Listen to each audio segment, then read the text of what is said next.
prophète dit, dans le point 251, il dit,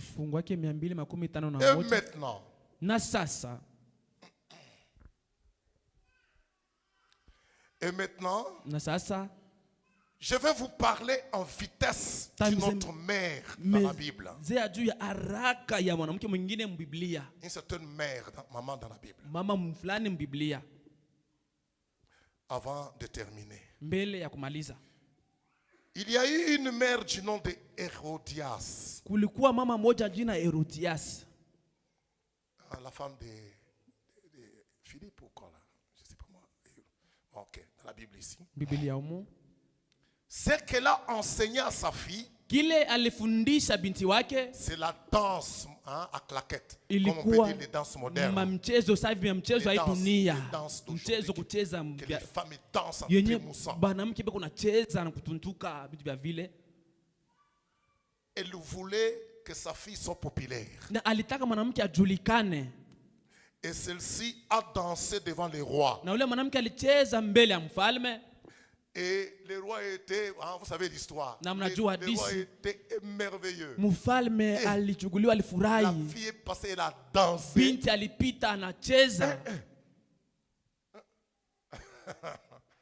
Tout le monde était épaté.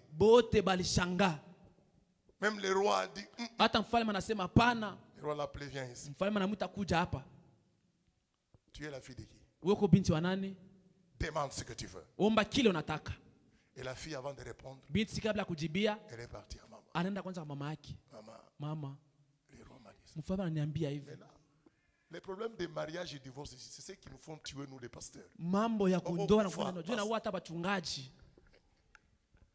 C'est ce qui a fait tuer Jean-Baptiste.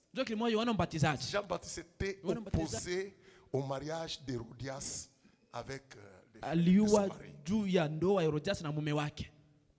Tu n'es pas capable de te marier avec cet homme. Je ne permets pas. Toi tu ne permets pas. Elle a gardé ça. Ok. Et le moment venu, règlement des comptes. Elle va dire à sa fille, comme le roi a demandé, elle t'a donné la possibilité du troisième pôle. Demande-lui. Je veux la tête de Jean-Baptiste sur le plateau. Pour en faire quoi?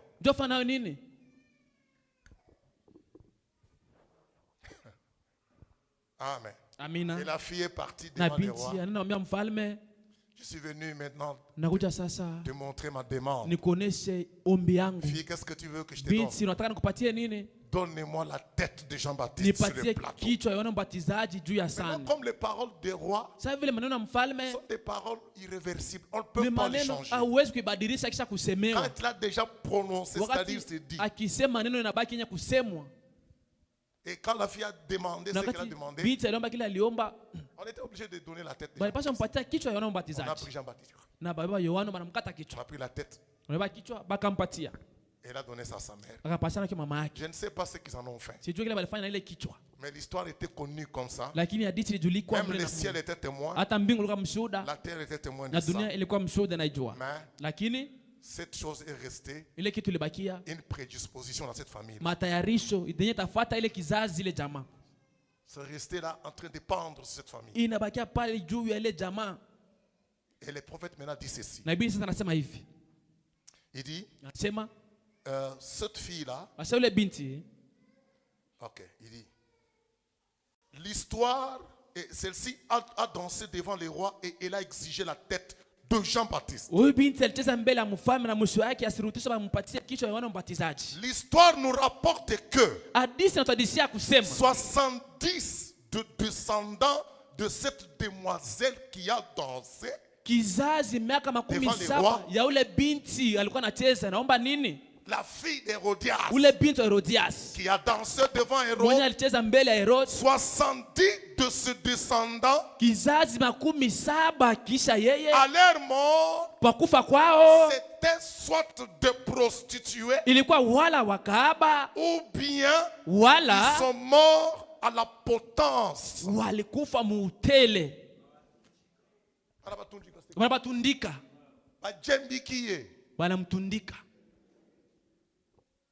70 de ses descendants. Kizazi makumi saba ile kizazi.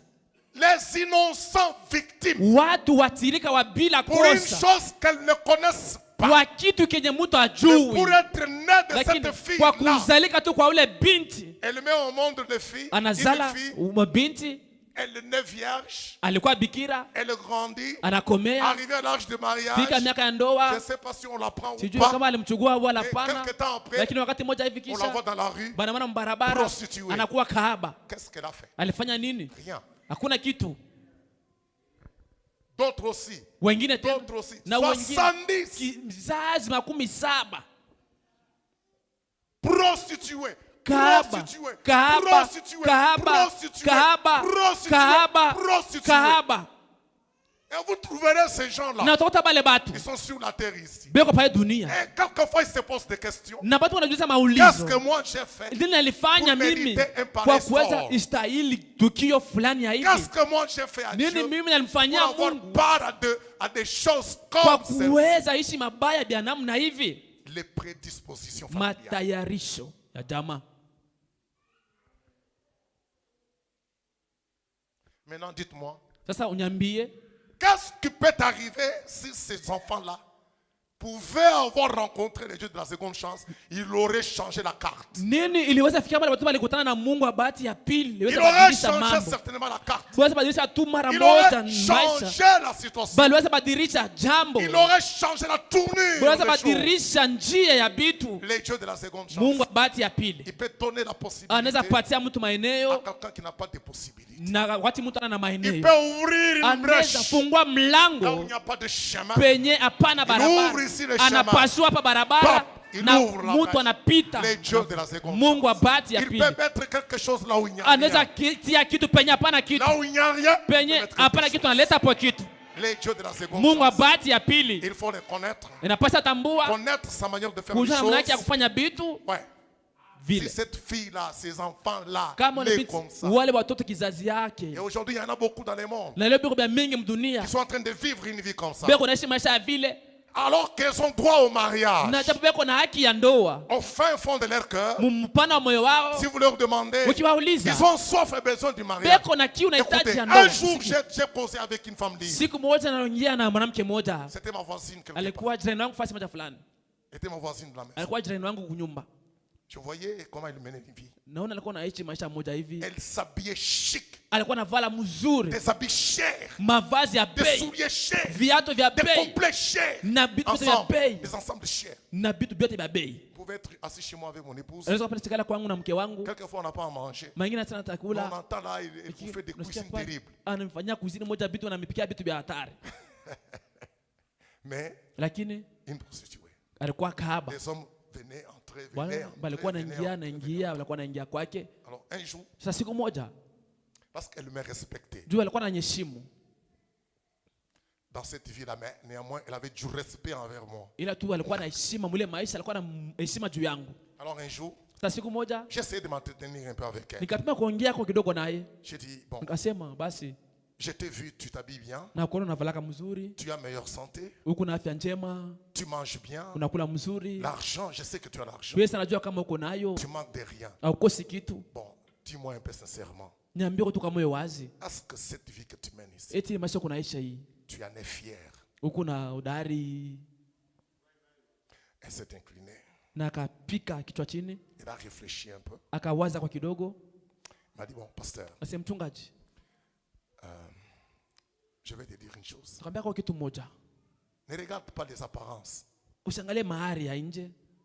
Comment je mange, m'habillant, la santé, tout ça.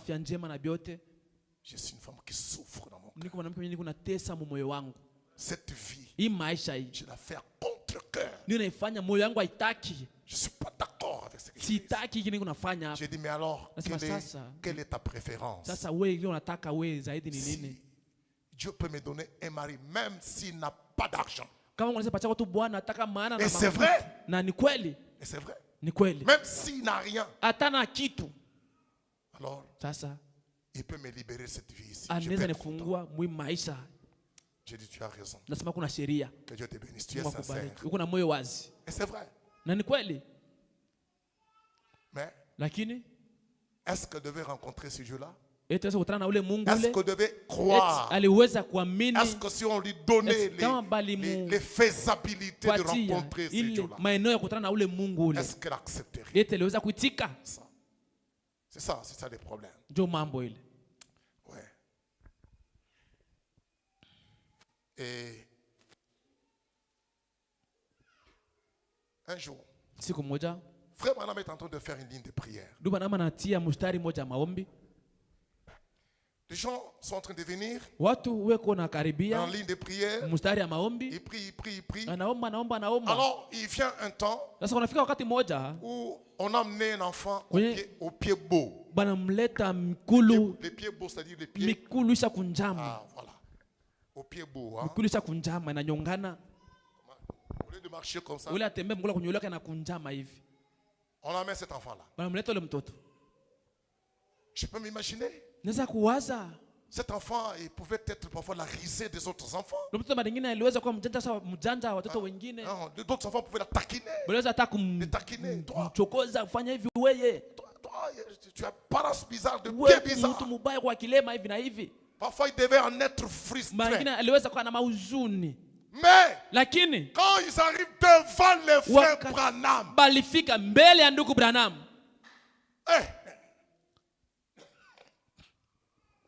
ils arrivent avec l'enfant devant les frères Branham. Frère Branham regarde. Frère Branham voit une vision. Je lui montre que cet enfant au pied beau, ce n'est pas lui.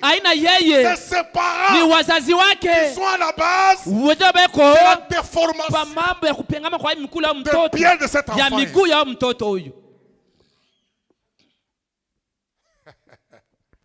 Amen. Amina. Frère Branham dit, écoutez.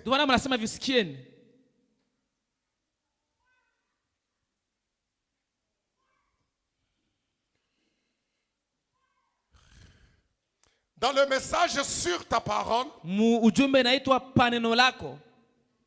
qu'il a prêché le 4 décembre 1953. Le paragraphe 17 et 18. Sur ta parole, 4 décembre 53. 17, 18, Frère Branham dit. Ainsi, au même moment, lorsque ils avaient essayé de transporter cet homme, ils étaient censés l'amener les jours suivants pour le poser sur l'estrade. Et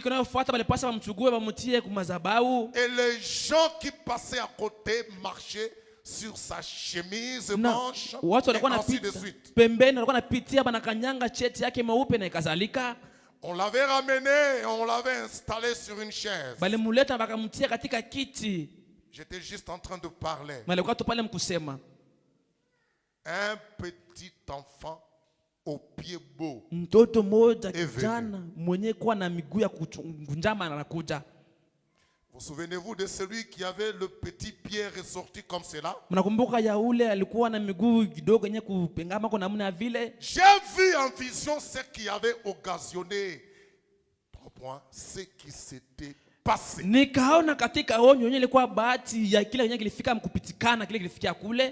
Amen. Amina. J'ai pris les petits enfants. J'ai pris les petits enfants. J'ai demandé aux parents de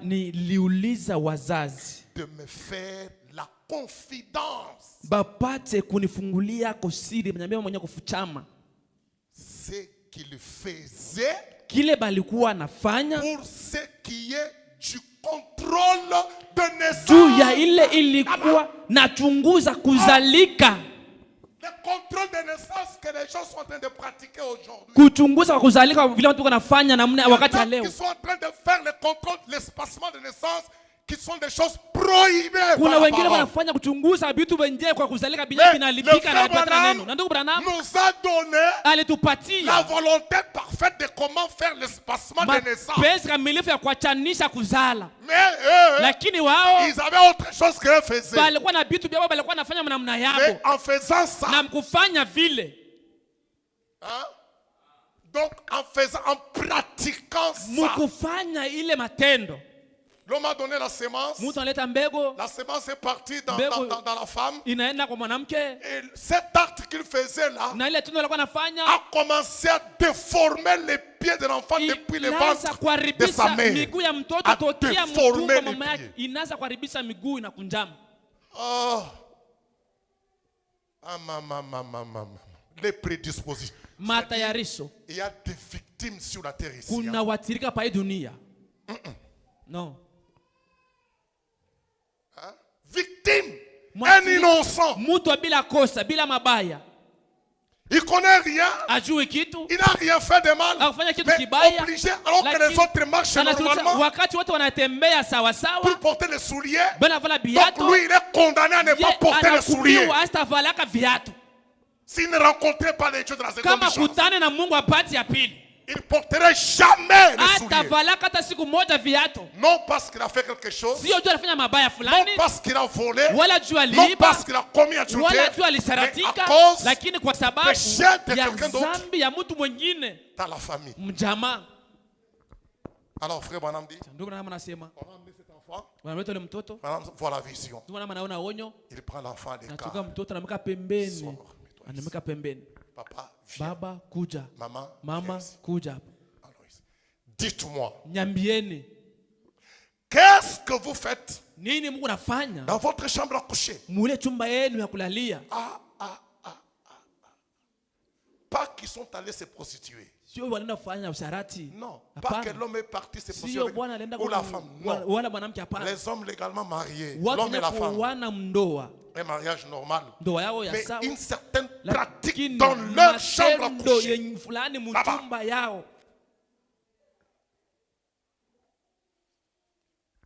Venez, dites-moi qu'est-ce que vous faites. Kujeni niambie kile mnakuwa nafanya. Ah bon? J'ai demandé aux parents de me faire la confidence. Ce qu'ils faisaient pour ce qui est du contrôle de naissance et des choses qui n'étaient pas correctes. Ainsi, je leur ai parlé en privé. Et alors, je leur ai demandé s'ils pouvaient faire une certaine chose. Il leur a montré ce qu'il fallait faire. Et ils ont dit qu'ils la feraient. J'ai dit, maintenant, ôtez cet appareil orthopédique de votre enfant.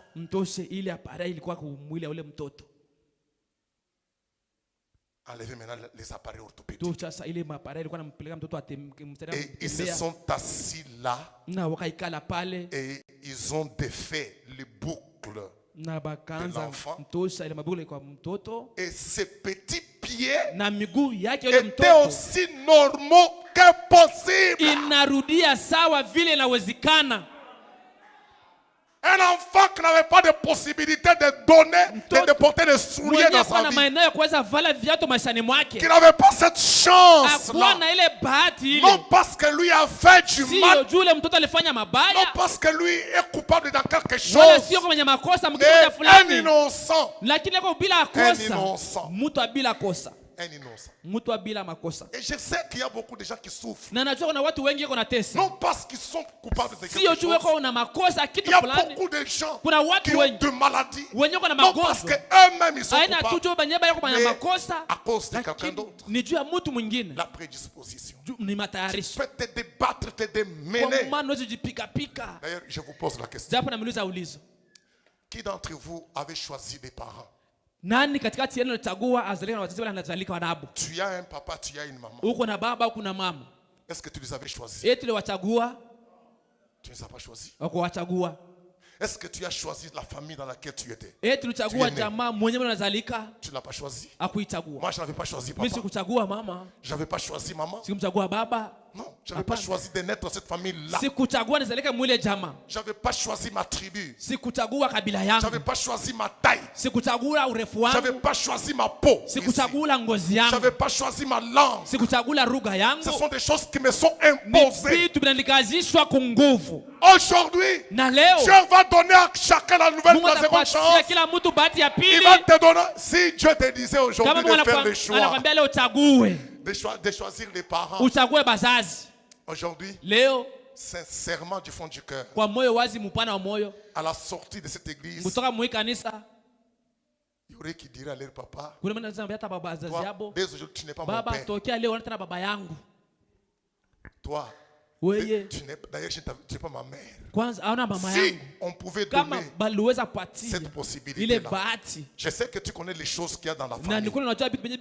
Tu connais les prédispositions qu'il y a. Moi, je connais les prédispositions de ma famille. Ne faites pas semblant à ces choses-là. Non, ce n'est pas les choses à faire semblant. Ce sont des choses vraies. Ce sont des choses qui ont de l'influence. Ce sont des choses qui agissent. On ne fait pas semblant à ça. Pour combattre l'ennemi, il faut bien le connaître. Connaissez bien l'ennemi. Maintenant tu sauras comment tu peux le combattre. Comment tu peux échapper à ses coups. Comment tu peux échapper à ses coups.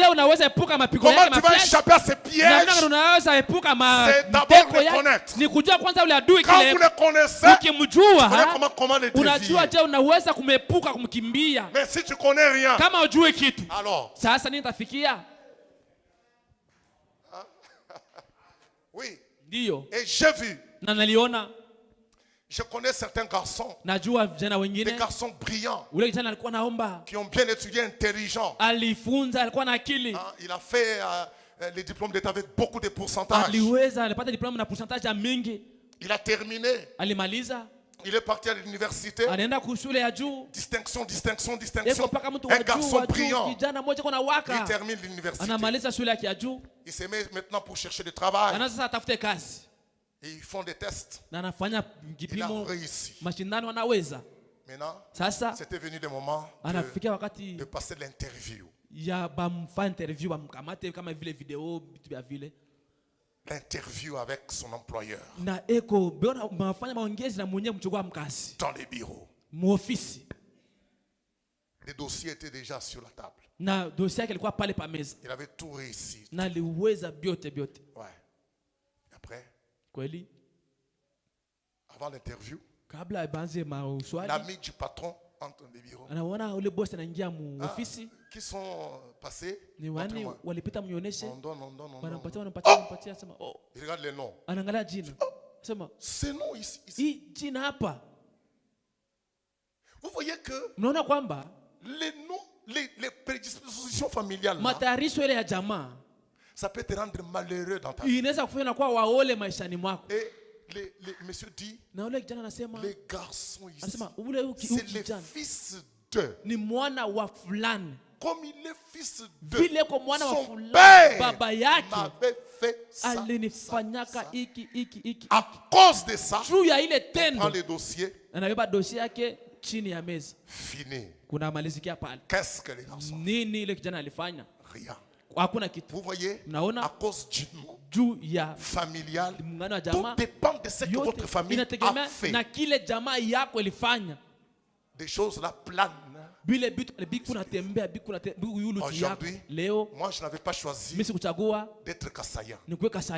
Non. Toi tu n'as pas choisi d'être Chabien, d'être Katangé. Non. Tu n'as pas choisi d'être Congolais. Moi je n'ai pas choisi d'être Congolais. Ce sont des choses qui nous sont imposées. Mais aujourd'hui, on peut te tuer. Parce que tu es Congolais, alors que tu n'as rien fait. Tu n'es ni dans la politique, ni dans leurs histoires, mais pour le fait d'être seulement appelé Congolais. Et on t'attrape.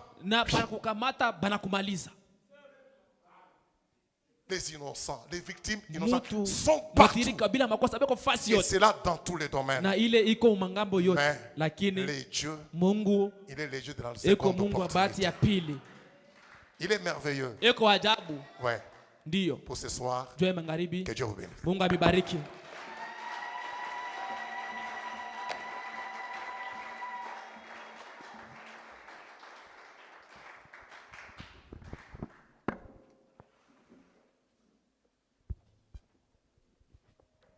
Oh, que Dieu soit loué. Mungu asifiwe.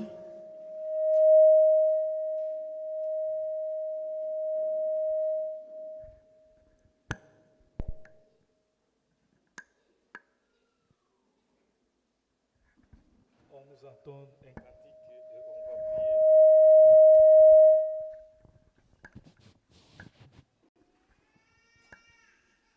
Jésus, je viens tel que je suis. À toi, Jésus, je cède. Je vais être libéré. Miséricorde insondable. Dieu peut-il tout pardonner? Oui, il peut pardonner. Absoudre un si grand coupable et mes péchés oublie. Jésus, je viens. Oh, moi je viens. Moi je viens à toi. Tel que je suis. Oui, acceptez-moi. Mon roi, je viens. Moi, je viens à toi. Alléluia. Prends à moi. Longtemps j'ai loin de sa face